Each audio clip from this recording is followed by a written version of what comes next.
Hi, Van. Hey Van. Hello. Welcome back to Malaysia.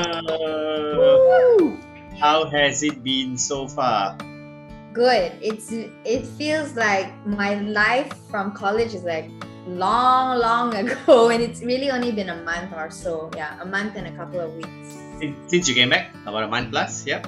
Yeah. And how long has it been that you were away from Malaysia? I was away for 4 years in Sydney studying theology. Theology in Moore College, right? Yeah. Yeah. For me, 4 years. I don't know about you. For me, it seems very fast because I still remember sending you off at the airport. It doesn't feel that long ago in the airport saying bye to you, a whole group of us. And then now 4 years later, whoa, Ben is back. And maybe for me also, we also met up once in Sydney in the middle of your studies also. But Yeah. Everyone says that it's like it's not much time for them here. I guess nobody missed me very much. But then it felt like a long time while I was there. I guess there were a lot of new things and difficult things. So yeah, different experience, I guess. Yeah. How's it been since coming back, man? I like that I'm here. I feel like I'm in the right place. You know what I mean? No, I don't. Explain more. Like doing ministry lah. Like that's why I went, right? I went to study so that I could be here and be part of this crazy hustle that we call ministry life, church life. Yeah, I missed it when I was there. And now that I'm back, I'm like, this is where all the action is at. Woohoo! So yeah. where are you? Where are you now currently? Like physically, where are you now? I'm in Anna House now. So it was where all the girls doing ministry, they're living here. Yeah. Okay, and this is in the living room. Yeah, the living room, and there's always stuff that does not belong to us in this living hall, like boxes of decor things, fake grass, random Christmas lights. This is the most randomest things. Like, yeah, I don't know. We just live with it. That's all right. We have our own room, so yay! Nice. So you're settling in fine, right, Ben? Oh yeah, I think so. Yeah, I think so. Okay. What was the first like ministry related matter that you did since you came back, or what were you assigned to do? Well, the most memorable one would be Christmas Eve. We did some sort of, like a virtual thing last year while I was in Australia, but then this time I get to be here, and I think spend more time thinking on it and meeting the people and having lots and lots of rehearsals. So that was the Christmas Eve production by Christine Chong, one of our apprentices, together with myself and the big team. So that was a challenge, but still fun. Yeah. Sounds like you hit the ground running. I think so. Yeah, I think so. Pretty much.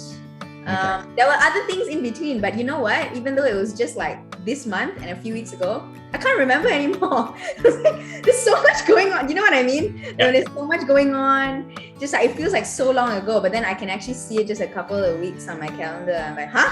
That was just 2 weeks ago. Yeah. It's good. Thank you. I'm thankful to God that we have such a ministry. Yeah, it's great to have you back too. Yep. Thank you. Anyway, Ben, tell us about Seminary. What do we want to know about Seminary? Challenging. I think I've said that already. How was Seminary life? Can you just describe how the life was there? So lectures in the morning, meal times, everything is regular, right? So unlike ministry. Everything is so regular, sort of like, wake up, you've got chapel/chaplaincy group. I'll say a little bit more if you want to know what that is. And then after that, classes, and then after that, meal times. Sometimes we have a class after lunch. And then after that, either I'm hardworking enough to review my lesson or read up for the next day or do assignments or something will come up, and then the day is over, it's dinner time, and then I'll try to keep my eyes open to read some more before I sleep. So how much can I read before I sleep is sometimes the question. Yeah, because this is so many things to read. and learn and know every single day, because there are a lot of subjects and they're all not new and new at the same time. Was it good? You said it was regular. Was it a good thing for you, Van? I must admit, like, I felt like, what's the word? Itchy backside. I felt too restless. That's the proper word, I suppose. In the first year of seminary, it was really hard for me because I just because I was used to apprenticeship life by then. I was used to ministry life. And then now I'm thrown into this thing where I'm like, just shut up and study, just like keep quiet and think and ask questions, don't do, you think and study. So first year was difficult for adjusting. I think by second year, I got into the groove already, I would say, more or less. Second year, third year, I'm already like, I'm part of, I've done it already. And yeah, fourth year was challenging, but more rewarding, I think. Do you want to just explain a little bit more the difference between apprenticeship life and then life in seminary, and whether life in seminary has helped you now that you've gone through all 4 years? Whether seminary life has helped me? Yeah, that whole like sitting down there being regular, do you think that's changed you now? Yeah, I think it's drilled in me, not just the regular life, I think, but just going through that experience of working out what I don't know, because I didn't know what I didn't know when I first entered seminary. Do you know what I mean? So when I entered into seminary, and then after many months, many years, I think there were a lot of gaps in my thinking that became more clearer to me. And so yeah, I think the time in seminary was valuable because I must hit the books. I must not just say whatever I feel like. I must engage with others who have either the similar opinion but a different nuance, or a completely different opinion but in fact they're quite similar. I don't know if you know what I mean, but it's all very helpful because we're handling theology, some sophisticated, complex stuff.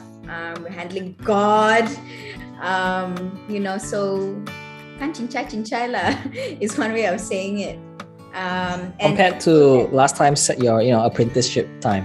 Well, it's not like I was trying to be irresponsible in apprenticeship life. We did study. We did prepare when we had to do our thing, our preaching schedule or our Bible studies. It's just I was not exposed to the different levels of knowledge, or should, in my case, ignorance. Yeah. Different levels of ignorances, and even then, I'm still discovering it now. But at least now, I'm aware of how much more I need to learn and grow in. And although that itself was very discouraging during seminary, because I was like, wow, is there really any point in me learning this? Because you know what? There is a lot more to know. And I feel like I'm just touching the surface, and I'm already in fourth year. Sometimes I'm feeling like that. However, at the same time now, I'm excited because God has, and the church and supporters watching. I'm thankful because I have a chance to grow deeper. I can grow deeper. I haven't actually touched the ground. If it was a pool, the ground, or like I've not covered everything. So there's more to know, more to discover about our God and His reality. That's good, because can you imagine if we started to get bored and like, oh, I know everything there is to know about Jesus Christ is Lord. That's it lah. I wouldn't want that. There's so much more to discover and know about everything. So that's exciting and good, because that would help me, when I'm preparing for a kids talk or whatever it is that I'm preparing for, gives me the energy that this is great, fun stuff. Yeah. Josh, you go. I mean, as I was listening to this, I was just thinking of you actually then. So I'm wondering whether you are having any deja vu moments or feelings, because you went to seminary too, and it has been like 2 years. Yeah. You resonate with some of the experiences that Wen is saying. Definitely. I mean, going to seminary, you're exposed to so many things that you didn't know I didn't know in the past. I didn't think about. But seminary was a good place for me because it gave me the space to explore ideas and what sometimes in ministry you might think, okay, this is not very relevant, but actually it's interesting, but I just don't have the time to go through it. But in seminary, I get to explore, and it also gave me the time and space to just think how this might affect ministry and how people might actually think these thoughts, just not flashed out that logically. Seminary is a place where we are pushed to the end. We think logically about certain things, and we think how these things might affect us. And so, I think that was helpful for me. Coming back here, even though many people don't normally talk about these things, but then you start to see that actually in a lot of what people say, they have underlying thoughts that we have studied in seminary that just are underdeveloped. But but you double click them, they think like this, and it helps for ministry. Oh, that's very interesting to hear y'all both speak about it and the experiences that y'all have gone through also in seminary. Our third one back from seminary, awesome. Yeah. But I just wanted to ask, so now that you came back seminary and your first gig, right, the big one was Christmas. How do you think that seminary helped you this time in your preparing for it? I actually felt like I was put back several steps behind, like as in, because of all the stuff that I know now, I'm like, wow, how do I do a kids talk? So I'm just like, oh my goodness, there's so many things that I need to say. Like, I feel like I'm hearing my lecturers feedback to me now. Like, I mean, like I'm daydreaming my lecturers saying, what? You left that out? That sort of thing. And it was so hard. Like, actually, I've always found talking to kids very fun, and I think I kind of do it intuitively. But then, because I didn't study education for children or anything, but after going to seminary, it's now so much harder because I'm like, there's so many important concepts that in fact are quite important for Christmas. And I have to do the hard work, like in seminary, of working out what I shouldn't, I don't need to include. I need to, I need to have some self-restraint and be like, I only have this amount of time. The children can only, take about this much. So just hold your horses. And it was actually really challenging, but good, because then, why would we want, and I definitely don't want shallow children's syllabus, right? You don't want to teach children like close to nothing. Like, it's not like they don't know that the baby is Jesus. They know the baby is Jesus. You want to repeat that 20 times? Like, they gotta know the significance of it. They gotta know what it means for them. They gotta know why he even was sent. What's the background behind it? And as some of you already know this, but children can actually absorb so much more than we actually expected, right? And suddenly they spouted out and you're like, wow, you were listening. Wow, you can understand. I'm so sorry. I underestimated you.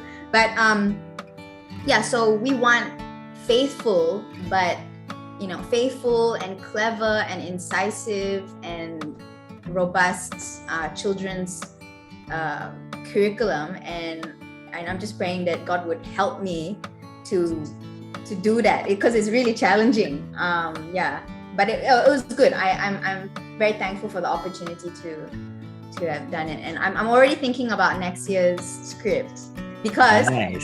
there was this Isaiah passage that I wanted this year, but there was just no correct place to put it. So I'm gonna shove all the material that I didn't get to use for this year, and I'm excited about that. Yay! Thank you, CERC, for letting me do that, because I'm pretty sure that it's not common to have churches want to or allow for that amount or quality of teaching.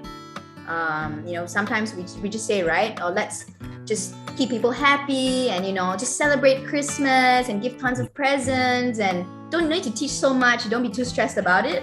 But I'm really thankful, and I'm sure that's just the way it should be, that a church of God can say, let's really celebrate Christmas with the theological truths and give it to them as best as you can, as easy and as fun, accessible, but still trying not to compromise, which is really a theme of our church. That's just what we try to do in any ministry, not just kids. So thank you, God, for CRC. And and I think seminary education is going to, help me, although in the initial stages, I'm sure, like my recent experience has made it a lot tougher.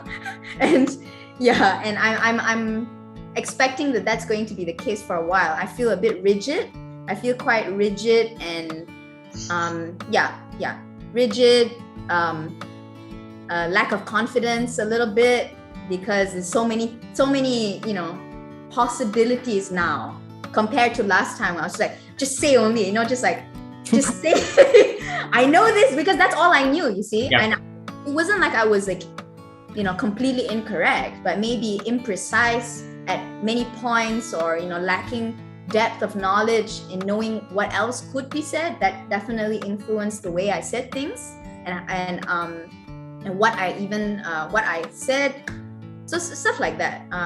Sorry if I'm rambling, but you get me. I feel like seeing the same van back, but with more depth. Yeah, exactly. That's awesome. So,